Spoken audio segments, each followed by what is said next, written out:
Rise with ایمان کے محترم ناظرین، السلام علیکم۔ اللہ رب العزت سے دعا ہے کہ آپ سب خیر و عافیت سے ہوں۔ آج سے اس چینل پر ہم شروع کر رہے ہیں عظمت قرآن کی لیکچرز، جس کا آج پہلا لیکچر ہے، تو ویڈیو شروع کرتے ہیں۔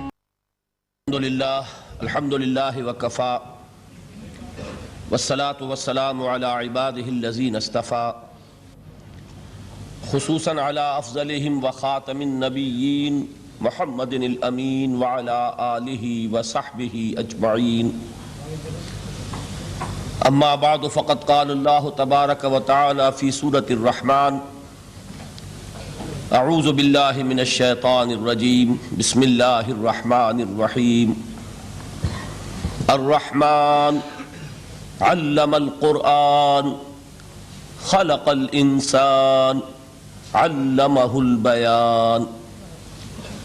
وقال تبارک وتعالی فی سورۃ یونس: یا ایھا الناس قد جاءتکم موعظۃ من ربکم وشفاء لما فی الصدور وہدی ورحمۃ للمؤمنین۔ قل بفضل اللہ وبرحمتہ فبذلک فلیفرحوا هو خیر مما یجمعون۔ وقال جل وعلا فی سورۃ الحشر: لو انزلنا هذا القرآن على جبل لرأيته خاشعا متصدعا من خشية الله وتلك الأمثال نضربها للناس لعلهم يتفكرون۔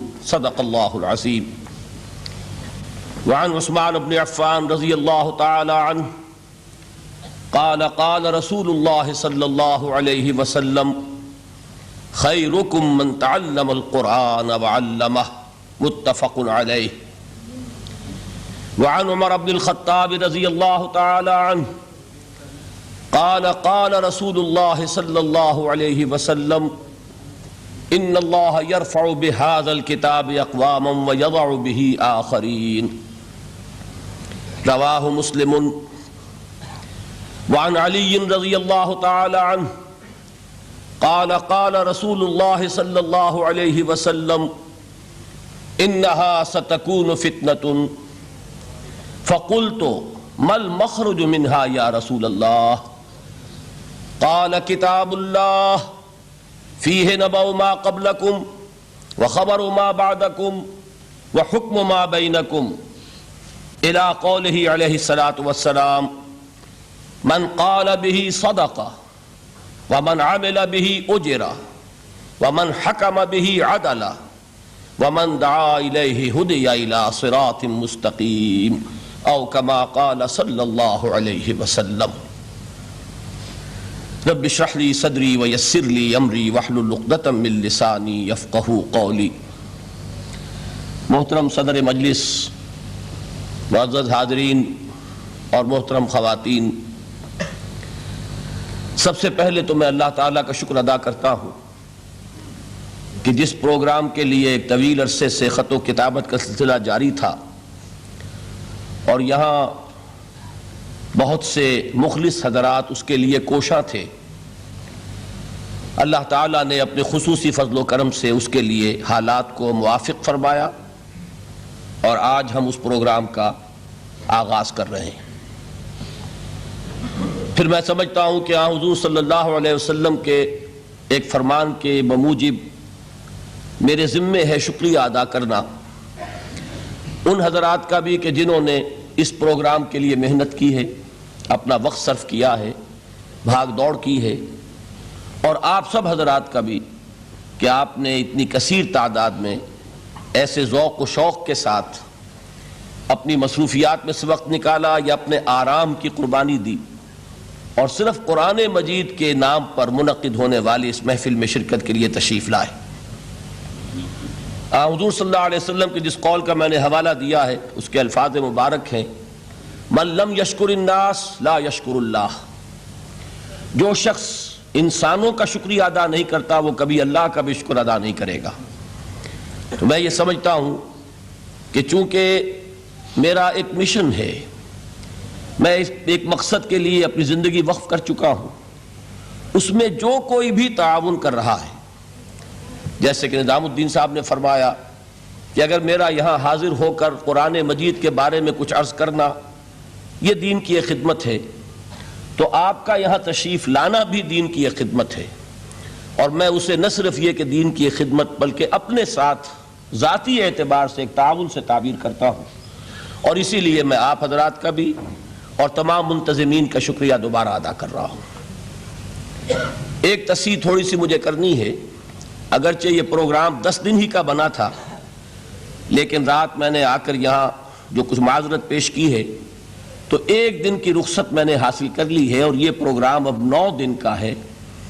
اللہ تعالیٰ اس کو پورا کروا دے، اس لیے کہ اصل میں کچھ غلطی ہماری ایسی ہوئی ہے کہ تابڑ توڑ پروگرام بن گئے۔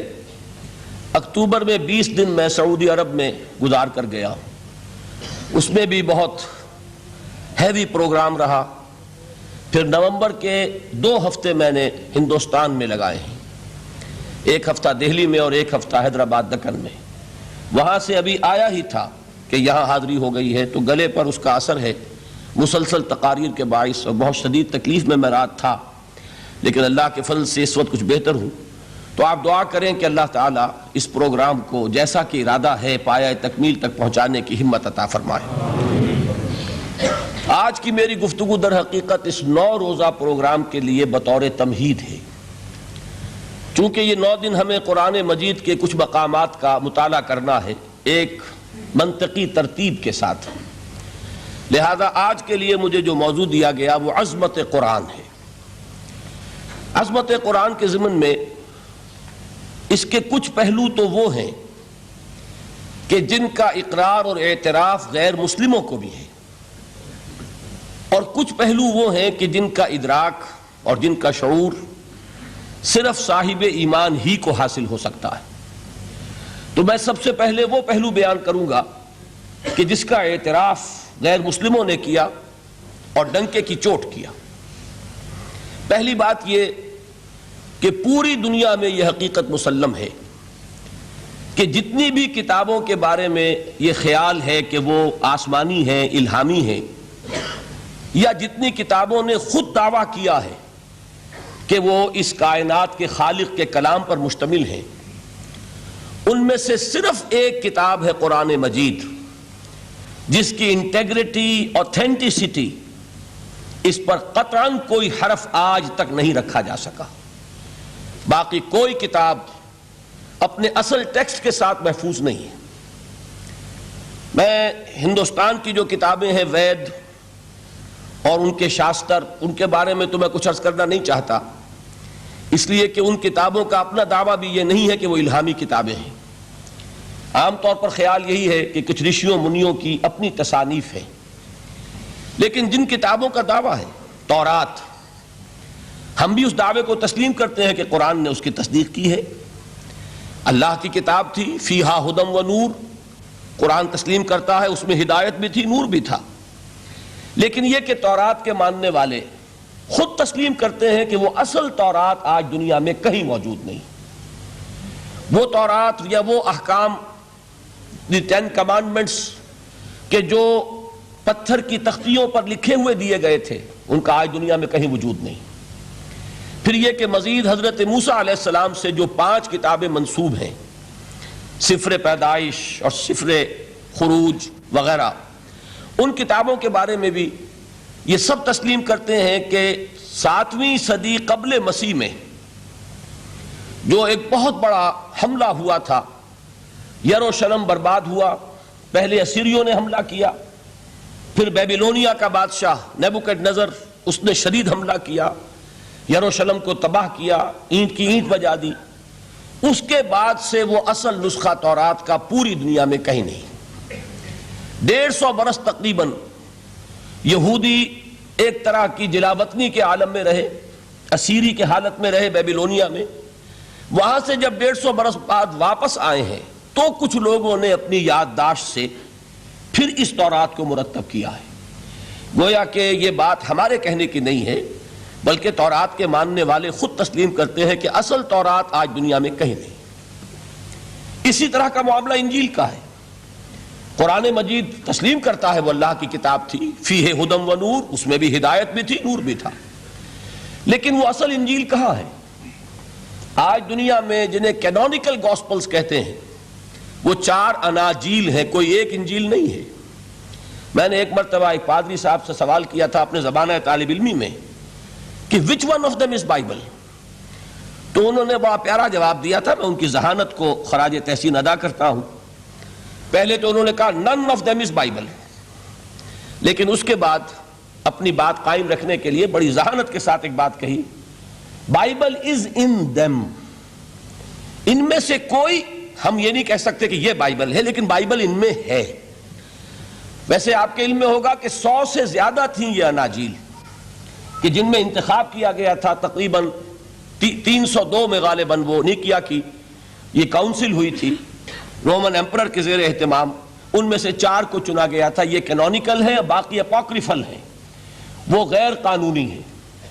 بہرحال ایک بات بالکل واضح ہے، حضرت مسیح علیہ السلام کی زبان یا عبرانی ہو سکتی تھی یا آرامائک، اور ان دونوں زبانوں میں انجیل کا کوئی نسخہ آج دنیا میں موجود نہیں۔ جو اس کا سب سے قدیمی نسخہ ہے وہ بھی گریک ٹرانسلیشن ہے، تو معلوم ہوا کہ ٹرانسلیشن تو اصل کبھی ہو ہی نہیں سکتا۔ واقعہ یہ ہے کہ کسی بھی زبان سے کسی دوسری کتاب کو جوں کا تو منتقل کرنا ممکن نہیں۔ قرآن مجید کا یہی وجہ ہے کہ علماء ایک بہت طویل عرصے تک ترجمے کی مخالفت کرتے رہے کہ کہیں ایسا نہ ہو کہ اگر لوگوں کی توجہ تراجم کی طرف ہو جائے تو اصل ٹیکسٹ کی طرف سے توجہ ہٹ جائے۔ لہذا آپ کے شاید علم میں ہو کہ جب پہلی مرتبہ ہندوستان میں امام الہند حضرت شاہ ولی اللہ دہلوی رحمۃ اللہ علیہ نے فارسی میں ترجمہ کیا تو بعض علماء نے ان کے خلاف باقاعدہ شورش برپا کی کہ آپ نے ایک غلط کام کیا ہے، قرآن مجید کا ترجمہ نہیں ہونا چاہیے، اس لیے کہ ترجمہ اصل نہیں ہوتا۔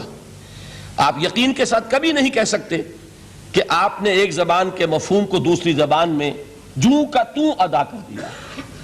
بہرحال ان دونوں کتابوں کے بارے میں ان کے اپنے ماننے والے اس بات کا اعتراف کرتے ہیں کہ وہ اصل کتابیں کہیں نہیں ہیں، اور دنیا میں سب نے تسلیم کیا ہے کہ قرآن واحد کتاب ہے۔